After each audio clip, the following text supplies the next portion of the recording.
Yan, magandang araw mga kabayan. Yan, gigising ko lang ngayon. Yan, maganda yung ngayon mga kabayan, panahon. Yan. Hindi na maulan ngayon mga kabayan. Yan ang gagawin namin. Ipapalatag ko itong mga batong ito. Yan, pero mamayang hapon na yan mga kabayan. Kasi ang unang gagawin namin ngayon, i-deliver ko muna ito mga kabayan. Kasi 2 araw hindi ako nakapag-deliver. Kaya naka-stock na naman to dito. Ayan o. Medyo maramay-ramay na to. 2 pa na to mga kabayan. 2 karga na to sa pick up. Hindi ito kayang isang biyahe. Ilang nakwenta mo na bagong kung ilang kilo na to? Sa 2 araw? Nasa 1.7 yata. Nasa 1,700 kilos to mga kabayan. Alanganin na kung ipipir sa to sa kwan, sa pick up. Kasi kahapon, nagpunta kami ng barangay San Vicente. Kasi hindi na ako nag-i-stack mga kabayan katulad nung nakaraan na pinupuno ko ito. Saka yung 1 kwarto na yan. Yan, tapos si Idmar naman dahil day off ngayon mga kabayan ni Idmar. May trabaho kasi sa mga kabayan sa barangay. Ang pasok niya, parang umpisa ng pizza 10 hanggang pizza 30. Tapos pizza 1 hanggang pizza 9. Day off niya. Kaya dito siya sa akin pumapasok mga kabayan. Kulas! Ano ginagawa mo dyan, Kulas? Yan, magkakape muna mga kabayan bago mag-umpisa ng trabaho. Yan, si Mrs. nagsasaing na. Yan, mamaya kami mga kabayan pupunta ng Nyugan. Pag i-deliver ko na tong Copra, magbabiyahe ako ng isang biyahe ngayon. Yan, kape tayo mga kabayan. Yan, hinihintay ko mga kabayan si Idmar kasi ang ipapagawa ko sa kanya ngayon yung pambilang ng barya mga kabayan. Mag-a-assemble kami para hindi kami nahihirapan pag magbilang. Kasi laki nang nauubos ng oras pag nagbibilang ng barya mga kabayan. Pag minsan inaabot kami ng madaling araw kabibilang, hindi pa namin natatapos. Yan. Dami namin gawa mga kabayan. Hindi namin alam kung alin ang unahin. Yan, mamaya punta tayo sa Nyugan. Tingnan natin yung mga natatapos doon. Yan mga kabayan na, inaamag na oh.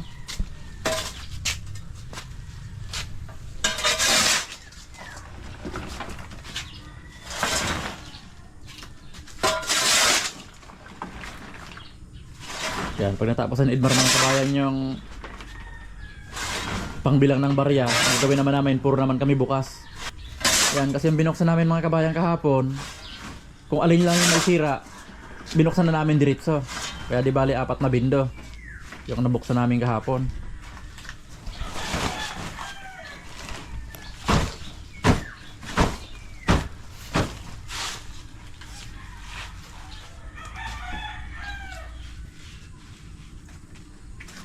Hindi ito kaya ng pick up mga kabayan.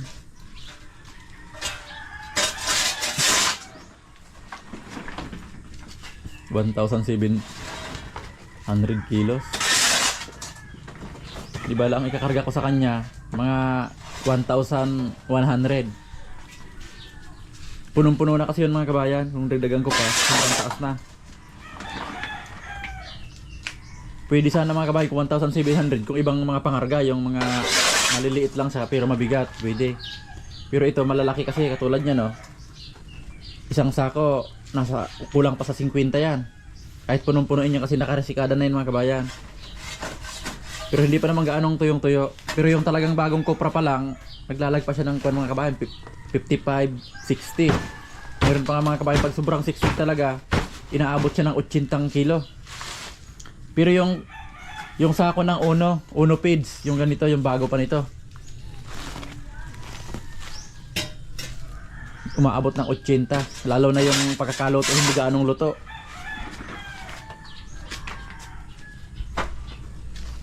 Yan, si Mrs. naman mga kabayan, nagluluto na ng ulam. Ayan mga kabayan, hindi ko alam kung anong pangalan nito sa ibang lugar. Dito sa amin, Turay. Sa Tarlac ko mayroon ba nito? Anong tawag nito sa Tarlac? Tamban yata. Parang iba yung tamban dito. Tamban. Tapos ito ang almusal namin mga kabayan, no? Pritong turay. Tapos ito tanghalian naman. Anong luto mo nito, Gom? Gata. Yung gataan daw ni Mrs. mga kabayan, no? Buhay pa, oh. Ano isasahog mo? Ang pechay. Pichay. Mayroon pa kaya sa nyugan? Pero mayroon pa ako nakikita doon. Mga pa isa-isa. Pili pa yun. Yan, pakukuha na lang namin kay Biboy mga kabayan mamaya. Pagkatapos sila magsako. Pitsay. Yung marami pa doon, boy. Yung maliliit. Pili yun, masarap sa ginataang tilapia yon. Wala pa si Idmar mga kabayan. Dumating din mga kabayan si Idmar. Ayan. Kape na, Mar.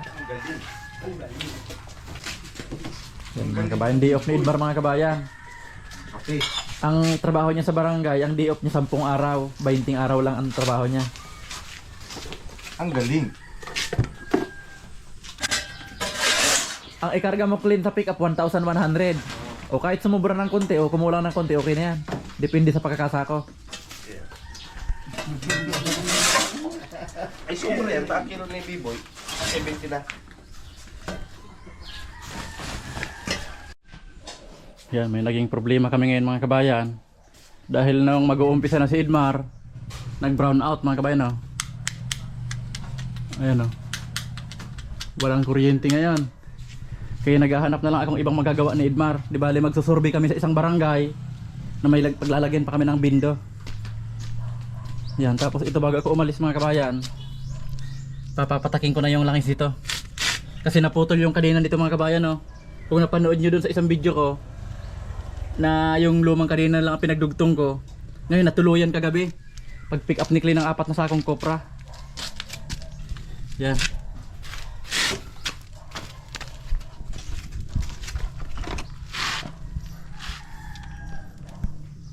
Habang bumibili ako ng sprocket, tatanggalin ko na to.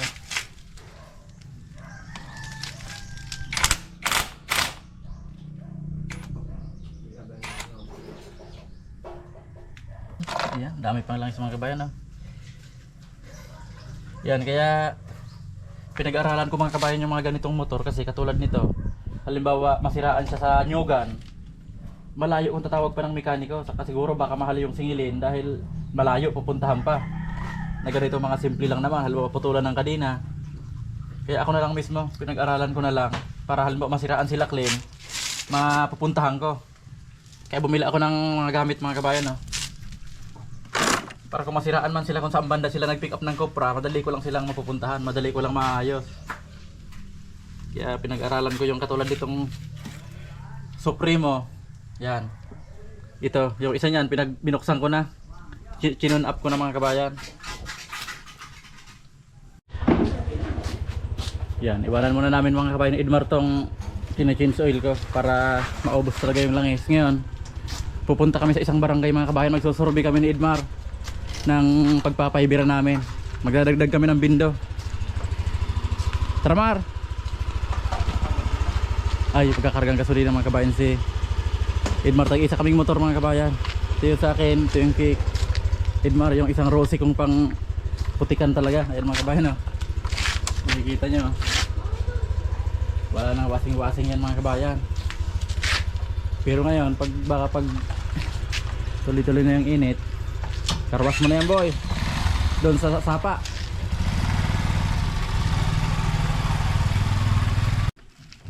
Ayan mga kabayan, mauna na si Idmar kasi hinihintay ko si Messi. Sabi ko isama ko kasi walang magbibideo sa amin ni Idmar mamaya. Yan, alam mo na, Mar. Yan, kasi pag ako lang mga kabayan, hindi ako gano'ng nakakapag-video.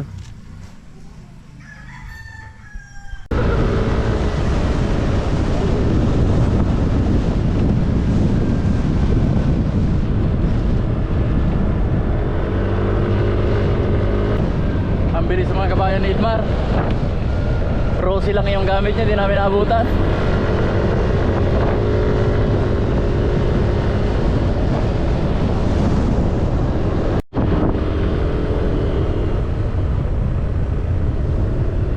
Ayun na mga kabayan si Idmar, oh. Dito, Mar, dito.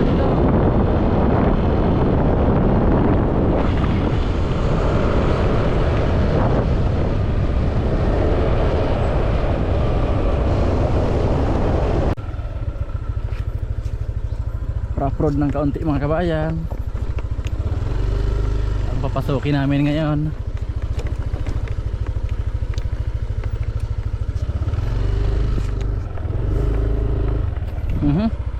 Out balance tayo dito.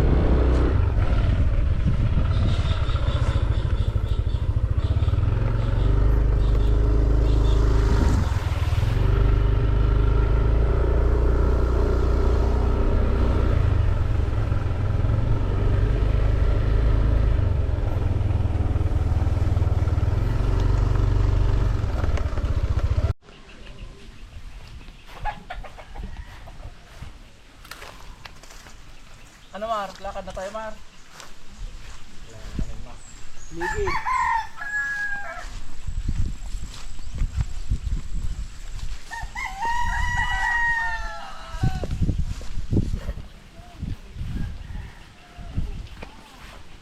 Grabe pag ang putik Mar, ano? Ayun, malapot. Linggo pa yan, tuyok na yan. Hindi naman magpaan.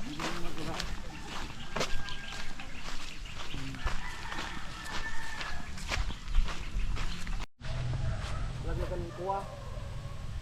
Wala pa, ayun o. Oh.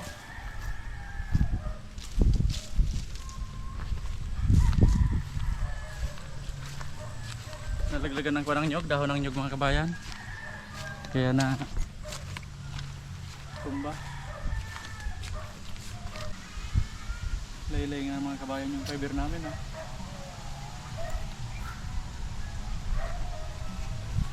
Ano kita ba ginagawa sa niyo? Sabi ng may-ari, dyan lang daw. Yan, itong linya kong ito mga kabayan. Yan, itong linya kong ito mga kabayan, itong fiber na to. Yan, hindi kita. Ito. Yan yung pinaka-main dito sa barangay na to. Kasi yung antena ko mga kabayan, ayun oh, malayo. Nandun pa sa bundok. Oh, Mar, tumba Mar. Kabila. Yan, naghiram kami ng itak mga kabayan. Tutusukan ng kahoy dyan, tapos itatali na lang ng fiber. Ipaber ka dyan pala tol. Maghanap tayo dyan. Ayun mga kabayan yung tower ko sa bundok ko. Tapos hindi ko na wina-release mga kabayan kasi mahal yung mga radyo. Ang radyo lang doon yung papunta doon sa main tower ko. Doon sa may barangay namin. Tapos sinasagap niyan, pag sagap niyang binaba, pinaiber ko na lang ito. Tapos ito na yung kumalat dito sa barangay dito. Tapos may bahay akong kausap dyan mga kabayan, yung main. Ayan.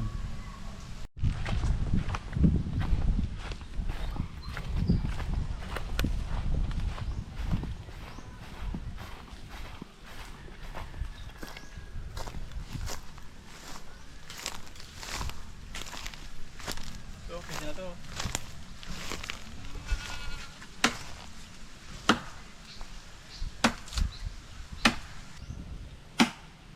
Ay, hirap.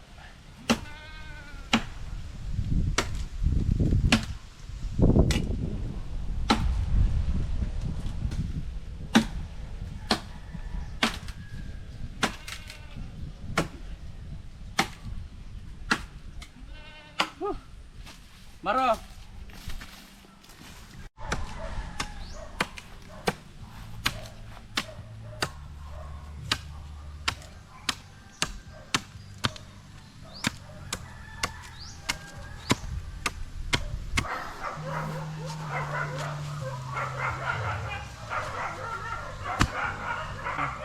Pagkakon.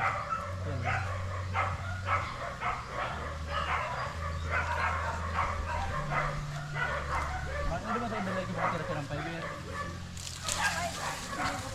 Ay, may straw diba sa araw? Ibalikan na lang. Ibalikan mo na lang. Ayun eh.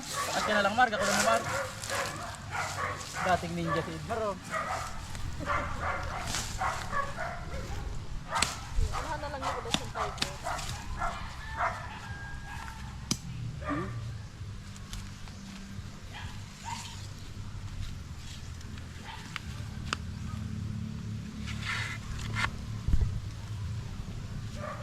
Tapos ini Maro, higut-higutan mo ni Maro. Alay na bagong Maro. Pero kung mag-abot na ang kuryente Mar, sa aga mo na ni Paiberon. At tinatapos mo itong bilangan. Bago kami magbukas, may tig-asimbol akong bilangan. Para mabilis ang pagbibilang. Buti pala mga kabayan, pumunta kami dito. Sa Barangay Sagrada. Yung pinaka-main na kuhan ko pala dito. Nakakuha na, nakatumba na yung poste mga kabayan pagdating namin. Buti hindi nadaanan ng kalabaw. Kasi nabulok na pala yung tinayo naming poste.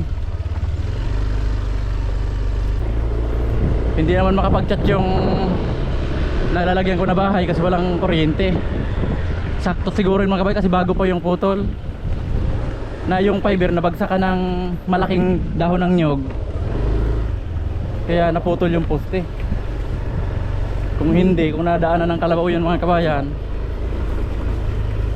damay lahat ng bindo ko dito. Ang bindo ko dito mga kabayan, 8. Yan, dito na ulit kami mga kabayan sa bahay. Yan, di bali babalik dun si Idmar na lang. Yan, di bali walang kuryente mga kabayan. Ako na lang mag-deliver nito. Kami ni Mrs. Ayan o. Ilan sako to lahat, Glenn? 31 na sako daw ito mga kabayan. Ayan. Sige, karga. Deliver naman mga kabayan habang brown out lang. Walang magawang iba.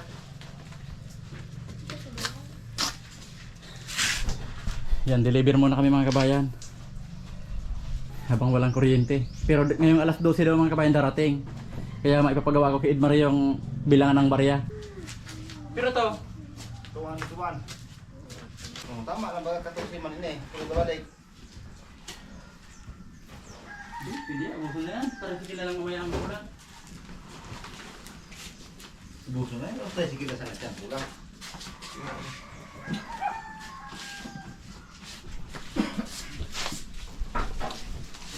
Ano ito mga naputol pag-usak yung mga? Tulo-tulo na lang ba? Dito yan, 200. Dahil. Marami, ito ang kilo. Ito ang sako, 200 pa. Sige daw, sunod na daw. Ini Patunta, ngani Lang. maparang. Ha? Tama na yung tulo. Di pero barang tang mag 200 gilaray. Pag nakumpit yan, 200 na yan. 144. Tatlo. 144. Mauli ka bro. Tendo. Sitting sako. 144. Okay. Pantay palo. Dako ba dyan? Tanong ko dito. Simple yun lang magamar pag kita nagkakarga mar.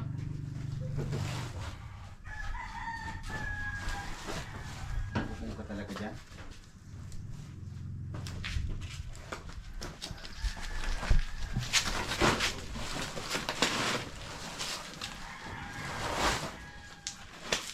Ano ka na magduhan kita mar? Ikan ino.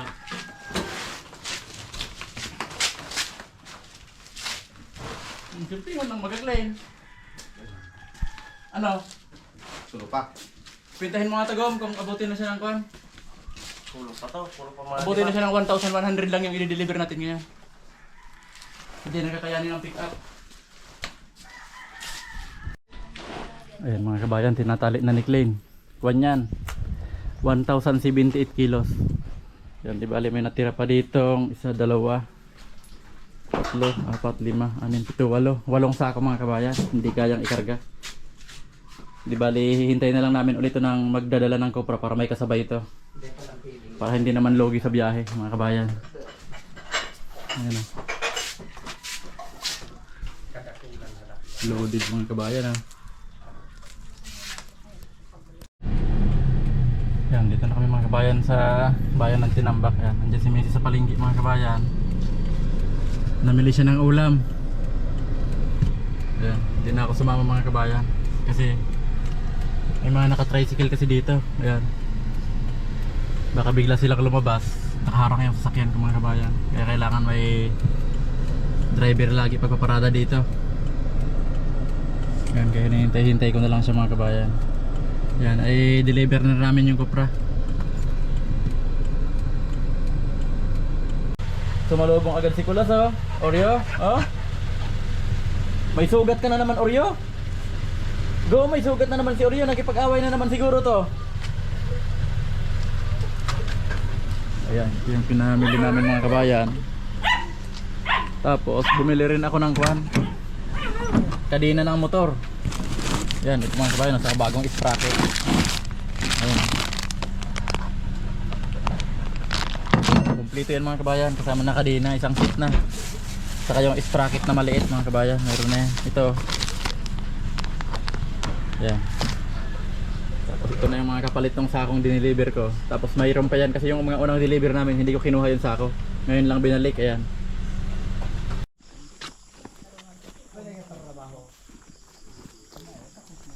Yan, pumunta pa rin kami yung mga kabayan ni Macy kasi gusto kong makita itong natapos dito. Yan. Dapat hindi na kami pupunta kasi pagod na. Ayan mga kabayan, oh. Di bali ang kulang dito, hagdan na lang. Tapos dapat hanggang dito. Maglalagay dito ng isang patayo. O ganyan na siguro kalapad yung kanila, no? Para bilo sila umakyat dyan. O lagyan ko siguro dyan mga kabayan ng kuwan, ng kahoy dito. Para maharangan dyan, baka mahulog sila. Yan ngayon mga kabayan, nakatali lang muna yan. Baka malaglag sila mga kabayan. Yan, tapos papatabas ulit ako dito. Ay kuha na lang ipalagay ko dito mga kabayan, hindi na ganyan. Yung mga bilog na lang na kahoy, pag ganon. Hindi naman sila malalaglag ano ko. Tapos ito mga kabayan, dapat pare sila. Ito mga kabayan, yan na lang. Yung parehas na dito, yung bilogin na lang. Yung mga bilog na lang na kahoy mga kabayan.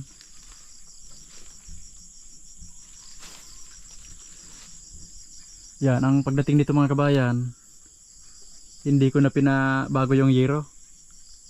Dapat yan sa ibabaw yan, oh. Okay na yan, kulungan lang naman mga kabayan. Okay na. Ang isusunod ko dito mga kabayan, kulungan. Punta doon, aabutin ko doon mga kabayan, oh. Sa Maynara na yon, paikot. Doon, para nakawala lang sila dito.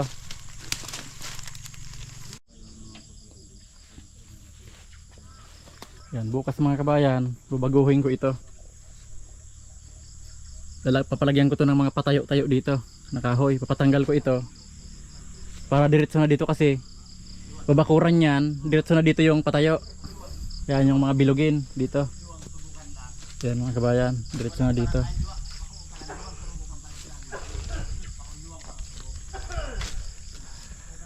Dapat pala ito mga kabayan, sa bagay pag bilugin din kasi dyan mga kabayan, lalamigin sila. Kailangan ganyan lang talaga kahoy. Di bali dito na lang sa baba yung kuan, dito na lang sa baba yung mga bilugin pag ganon. Pero dito yung iisipan ko mga kabayan kung buong bilugin na, doon na lang sila mag-iipon-ipon kasi daan naman ito eh, ganon.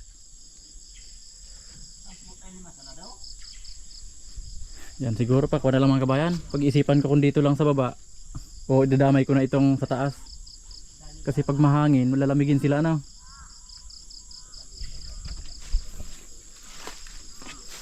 Pati dito, pero dito sa harap lang, patayo lang dito. Lalagay siguro ako dito ng isang pamakuan mga kabayan, oh. Tapos isa dyan banda dyan, puro na lang patayo kasi baka pagpahalang mga kabayan ang linagay ko pabalagbag, pili nilang apakan kasi magagaling daw umakit ang kambing eh. Ano puro? Maganda na ang bahay mo puro? Ha? Pag may kulungan na kayo, bahala na kayo kung gusto nyong magpaulan.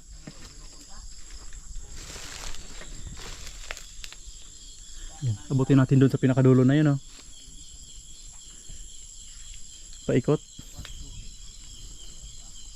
Saka ko na mga kabayan lalagyan siguro ng mga division pag marami na sila. Tapos panoorin ko rin mga kabayan sa YouTube kung ano yung mga kailangan sa pag-aalaga ng kambing. Kasi kung sa construction mga kabayan, nakakaturo ako sa inyo ng mga anong mga dapat gawin kasi alam ko, kabisado ko. Pero dito sa kambing mga kabayan, pinapakita ko lang yung mga ginagawa ko. Saka na ako magtuturo mga kabayan. Halimbawa sa kambing ngayon, pinag-aaralan ko pa rin siya, pero yung sa susunod, pag nandyan pa rin kayo mga kabayan, nanonood pa rin kayo sa akin, ituturo ko sa inyo yung magiging experience ko dito sa pag-aalaga ng kambing. Kung ano yung mga dapat gawin, ano yung mga hindi pwedeng gawin mga kabayan. Kaya sa ngayon, pinapakita ko muna mga kabayan yung pag-uumpisa. Para yung may mga magbabalak na mag-alaga ng kambing, yung mga kababayan natin dyan na nasa ibang bansa na nag-iisip sila na pag uwi nila dito mag-alaga ng kambing, yan, pag-aaralan ko yan mga kabayan. Pag talagang alam ko na, saka ako mag-share. Kasi ngayon kung ituturo ko sa inyo, isa rin ako sa nag-aaral pa, gusto ko yung na-experience ko talaga, na naranasan ko talaga siya kung anong magiging problema. Sa ngayon mga kabayan wala pa naman. Hindi ko alam mga kabayan kung anong palatandaan, kung may sakit yung kambing o ano, hindi ko pa siya kabisado. O hindi natin alam mga kabayan kung si Puro may sakit ito. Ano Puro? Si Pura, hindi mo alam kung buntis na. Oh, katulad nito mga kabayan si Pura. Hindi ko alam kung malakas lang talaga to kumain o buntis eh. Laging malaki ang tiyan niya mga kabayan oh.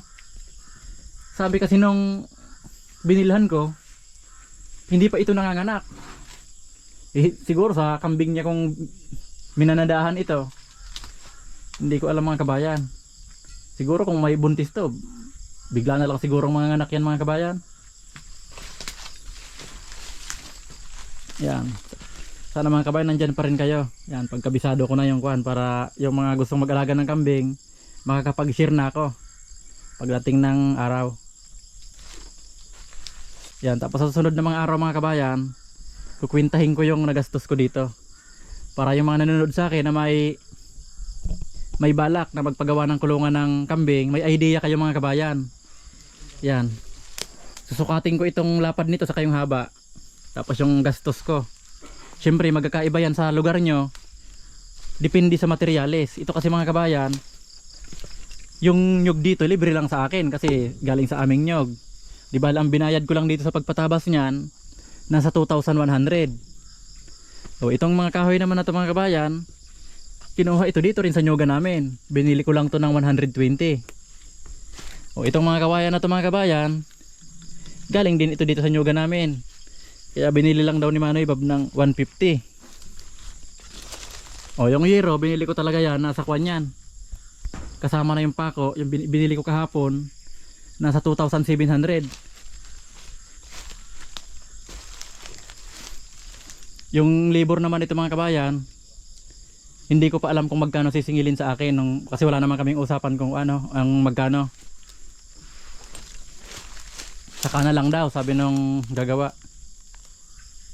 Kasi kabisado ko naman yan mga kabayan. Di bale 2 araw ito kasama itong dito. Yan, pakita ko na rin sa inyo mga kabayan dito yung naumpisahan sa kubo. Tapos uwi na kami mga kabayan ni Mrs.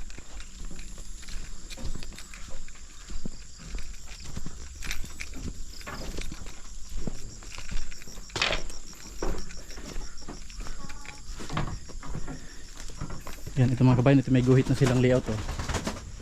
Yan, medyo madilim na. Tapos ito mga kabayan, ilagay na yung mga poste, ayan. Ayan oh. Yan, parang ang lawak na mga kabayan pag natapos na dito. Maluwag na, tapos nalagyan na ng mga upuan yan. Maganda na magkuhan dito. May mga upuan dito. Saan ang lusot ng tricycle mo, Manny Bob? Dito. Hindi na nga oh. Pagpasok. Diyan. Mapatras na ta. Di pa man tapos pag nalinigan na niya. Diyan oh. Dapat kuhan. Yung kahit mag-isa ka lang, makakapasok labas ka. Yung nga ang problema dyan. Ang maganda niyan, dito na ang pasok mo. Tapos ito may upuan dyan. Dito. Ito yung pinakadaan oh. Pagpasok mo dyan, liliko ka dito, pasok dyan. Haligihan na kaya dyan. Ano? O kaya nga, may haligi dito. Dito ang haligi niya no. O tapos. Dito. O paglaog ko sa nakma. Ang sunod na haligi niyan dito. Ayan dyan. Videoin mo ako Gom. Hindi kasi mga kabayan kita. Yan, videoin mo ako dyan Gom para maipakita natin sa mga kabayan natin. Hindi dito ka man ibapapasok. Saan? Dito. Di halion niya nung patag niya. Hindi, sa kana, yung pinaka-final. Pag nakuha na natin yung bunga nito, ito mga kabayan no. Pero pasok na ang tricycle mo dito. Di ba pasok dito ang tricycle mo? Oo. Dito ang poste niya no. Dito. So, dito pa nga yata yan no. Banda yan no. So, di ba pasok dito tricycle mo, yung kalapad. Liliko kang ganyan. Pag parada mo, harap na kaya.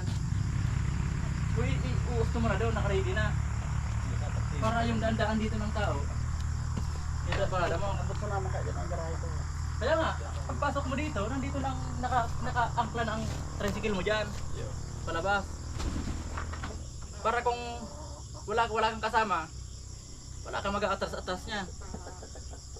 Dahil ang plano ko, dyan ang palaog. O di, pagpasok mo dito. Alanganin mo sa biyahe yun daw. O, kaya nga. Una ka na naka-ready. Oh, ready yan. Para araw kaya. Yan, ready. Ang birik baga mas mapabirik ka sa tinampo, ang birik yan, parang ano, ikaw alanganin yan. Sala yan. Oh. Patikwas ang tricycle. Dahil parang kayo ng birik yan. Yan tunay na birik. Ang birik yan, paaro ganyan. Kaya nga niyo mo. Ano nga, pag igdi. Uy, ako ilang motor mo. Oh, pasari. Tayo Ayun. yung sidecar. Tama pala mga kabayan, ako palang mali. Oo. Yan tama, pagpasok mo dito, pag ganon. Yan, bakong paarog ganit. Pwede. Alanganin yan. Yan, di bali yung magiging entrance ni Manay Bob mga kabayan, ito ang exit niya. Kasi ang gusto ko yung kahit wala siyang kasama, makakalabas siya dito. O di ba lang upuan natin yan, may upuan yan papunta dito. Ano? Tapos ini naman, may upuan na naman ni Pasiring Igde. Yan, hagdan yan para pasok-pasok ang mga tao dyan, oh. Kung pupunta dito sila Manay Alan, saka sila Manay Gina. Okay. Yan yung sunod na plano mga kabayan. Di bali, uuwi na muna kami ni Mrs. Gabi na.